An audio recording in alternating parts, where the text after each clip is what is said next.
This is why I don't like Gandalf. Such a big build up for him, and he did nothing.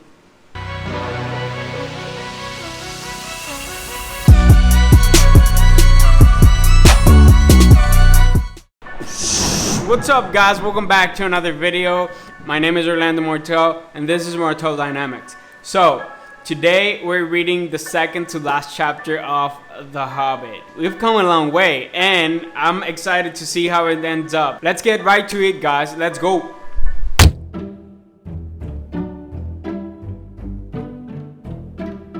Okay, people, so I'm kind of confused. Thorin is actually hurt enough that he's dying. I didn't say it when I began the video. Title of this chapter is, I don't know if you can see it, the return journey. I don't even know what happened in the battle. So in the last chapter, the battle hadn't even started. Like, it was about to begin, and then the chapter ended because Thorin got hit. So now the chapter begins with Bilbo like waking up from wherever he is. Someone finds him and brings him to where Thorin is.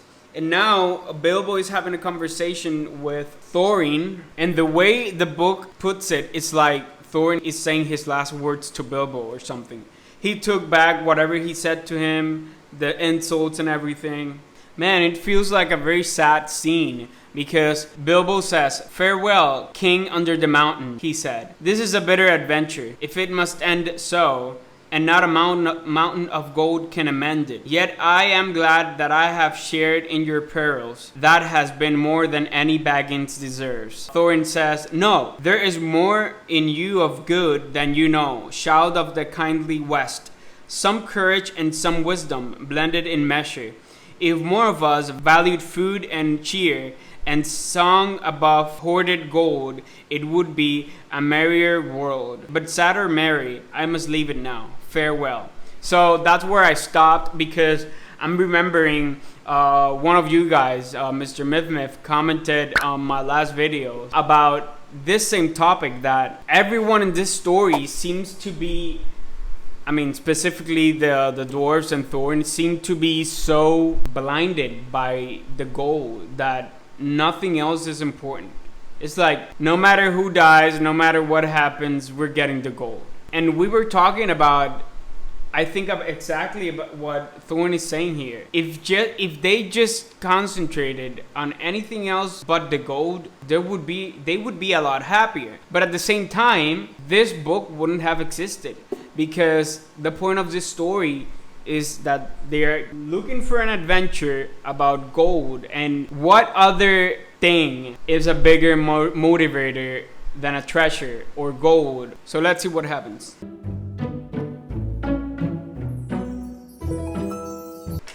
I am very confused.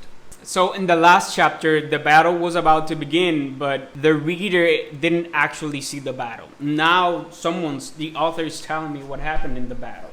So basically, the Eagles and Bjorn himself. I smiled when I read that Bjorn came, because, you know what? This is why I don't like Gandalf. Such a big build up for him, and he did nothing. Bruh. He's the most useless wizard ever. Bjorn, on the other hand, had a pretty big build up when the author presented him. Like, he's strong, he's this, he's that, blah, blah, blah. And he's a freaking hero. He smashed everyone. He basically took the battle on himself. He basically took the goblins on himself. He ended them. He ended the battle. It was like, I'm here. It's done. We're done. What did Gandalf do? Please, remind me. I know you guys like Gandalf. Maybe it's that I need to keep reading the Lord of the Rings actual books. But what has that man done?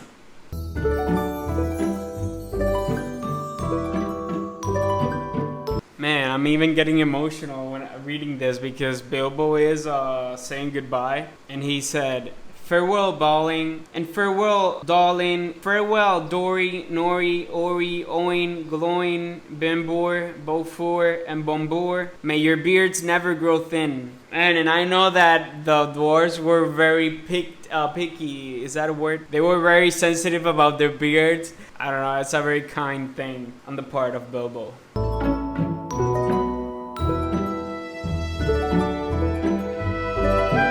Guys, I ended the chapter. It's as I said in the last videos. These last chapters are very short, and not much happened in this chapter. It was just the author telling what happened in the battle, and then people saying their goodbyes, and Gandalf, Beorn, and Bilbo walking back to their home. I don't have much to say about this chapter, but I will say this. I have a lot to say, but I want to save that for the last chapter so I can give you my thoughts on basically the book. But I think this chapter is the one chapter in almost the whole book that made me happy. In the sense that in almost every chapter there was something wrong. There was something that someone messed up. In almost every case, Gandalf. That good-for-nothing wizard.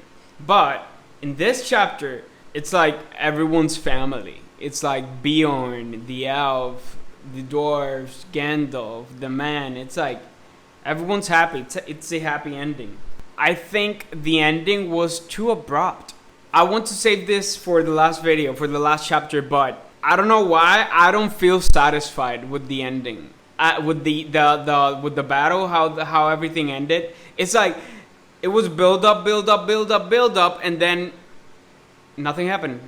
It ended. It's like, but I want to ask you something. That part at the beginning of the chapter, does that part where Gandalf said that he had to go to help on some friends, are the friends the ones that he was helping in this book?